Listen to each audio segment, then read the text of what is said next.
దేశంలో ఎస్ఐఆర్పై YCP tension అండి. దేశవ్యాప్తంగా అంటే ఓటర్ల జాబితా ప్రక్షాళన మొదలు పెడుతున్నారు.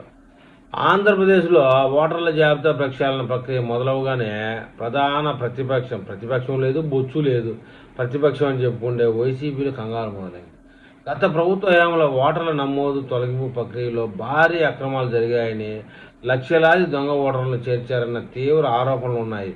ఈ తరుణంలో ఎన్నికల సంఘం చేపట్టిన సమగ్ర తనిఖీ ప్రక్రియలో ఈ అక్రమ ఓట్లు ఎక్కడి గాల్లో కలిసిపోతాయన్న భయంతో సజ్జల మహానుభావుడు వైసీపీ పార్టీలో ఆయన ఏం పదవి ఉందో ఏముందో తెలియదు, కానీ మొత్తానికైతే సజ్జల రామకృష్ణారెడ్డి సహా వైసీపీ అగ్రనేతలు ముందస్తుగా రక్షణ చర్యలు చేపట్టడం తెలుస్తూ ఉందండి.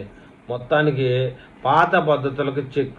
5 ఏళ్లలో అధికార దుర్వినియోగం చేస్తూ రకరకాల ఫాములు 7 ద్వారా ఇతర పార్టీల సానుభూతి పరుల ఓట్లను డిలీట్ చేయాలన్న విమర్శలు ఉన్నాయి.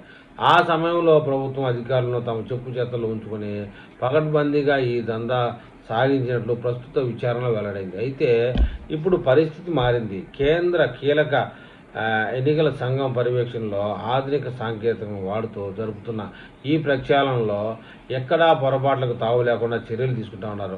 గతంలో నిబంధనలను ఉల్లంఘించి ఓట్లు తొలగించిన అధికారులపై ఇప్పటికే ప్రభుత్వం చర్యలు ప్రారంభించడంతో ఈ ప్రక్రియలో చాలా ఘనకార్యాలకు వెలుగులోకి వచ్చాయి. అందువల్లనే సజ్జల గారు హడావుడి చేస్తున్నారు. ఓటర్ల ప్రక్షాళన ప్రక్రియను ఎదుర్కోవడానికి సజ్జల రామకృష్ణారెడ్డి పార్టీ నేతలు సమాయత్తం చేస్తున్నారు.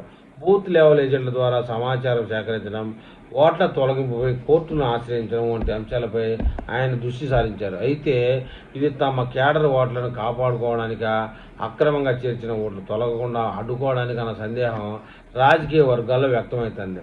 నిజమైన ఓటర్లకు ఎట్టి పరిస్థితుల్లోనూ ఓటు హక్కు ఉంటుందని అధికారులు చెబుతున్నప్పటికీ వైసీపీ మాత్రం తొలగింపు అంశాన్ని రాజకీయం చేయాలని చూస్తుంది. ఏం రాజకీయం? 2029లో ఓడిపోతే మమ్మల్ని ఓడించిందని చెప్పుకోవడానికి, 2024 ఎలక్షన్లో ఓడిపోతే ఈఎంఐలు ఓడించాయని చెప్పుకున్నారు. ఇదే వీళ్ళ రాద్ధాంతం అంతా. అయితే ఈ ప్రక్షాళన జరిగితే మటుకు నిజమైన ఓటర్లదే విజయం అని చెప్పాలి. ఈ ప్రక్షాళన వల్ల ప్రజాస్వామ్య వ్యవస్థలో నిజమైన ఓటర్లకు మేలు జరుగుతుంది. బహుళ ఓట్లు, చనిపోయిన వారి ఓట్లు, బోగస్ అడ్రస్తో ఉన్న ఓట్లను ఏరివేయడం ద్వారా జాబితా పారదర్శకంగా మారుతుంది. గతంలో తాము అధికారంలో ఉన్నప్పుడు చేసిన తప్పులు ఇప్పుడు తమ మెడకే చుట్టుకుంటాయన్న ఆందోళనలో వైసీపీ నేతలు అనవసర రాద్ధాంతం చేస్తున్నట్టు కనిపిస్తోంది.